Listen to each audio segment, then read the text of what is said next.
हिंदी सक्ती करणाऱ्यांचा डाव उधळून लावू असा इशारा मनसेने दिला. हिंदी लादणार असाल तर संघर्ष अटळ आणि याला फक्त सरकार जबाबदार असंही मनसेने म्हटलंय.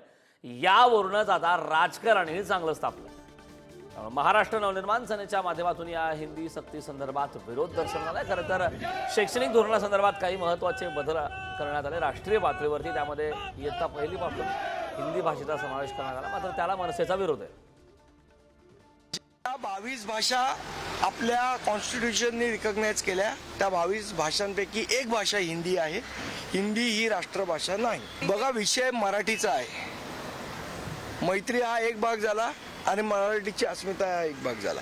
तुम्ही आमच्यावर हिंदी लागू शकत नाही, ही आमची पक्षाची भूमिका आहे आणि ती भूमिका ठाम आहे. महाराष्ट्रात राहायचं असेल तर त्याला मराठी आलंच पाहिजे.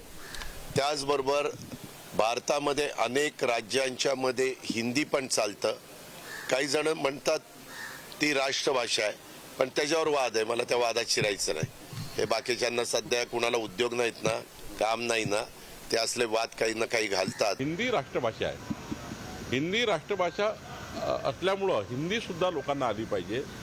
मराठी तर आपली प्रायोरिटी असलीच पाहिजे. ती आमची सर्वांची प्रायोरिटी आहे, कारण ती आपली मातृभाषा आहे. पण हिंदी सुद्धा राष्ट्रभाषा ती विद्यार्थ्यापासून पुढच्या येणाऱ्या पिढीला आली पाहिजे. याकरता जी काही नवीन शिक्षण नीती आहे त्यामध्ये आलेला अंतर्भाव अत्यंत महत्त्वाचा आहे. भाषेवर आधारित लोकांना वर्गीकृत करणे, दोन भाषेतील लोकांमध्ये वाद निर्माण करणे एवढंच नाही, तर हे एका अर्थाने जातीय तेढ सुद्धा निर्माण करण्याचं कृत्य आहे. म्हणून राज ठाकरेवर FIR झाला पाहिजे. जो कोणी जाऊन दंगल किंवा म्हणजे शांतता भंग करण्याचा प्रयत्न करतो, तेवढाच त्याला इन्स्टिगेट करणारा सुद्धा कारणीभूत असतो, तेवढाच गुन्हेगार असतो.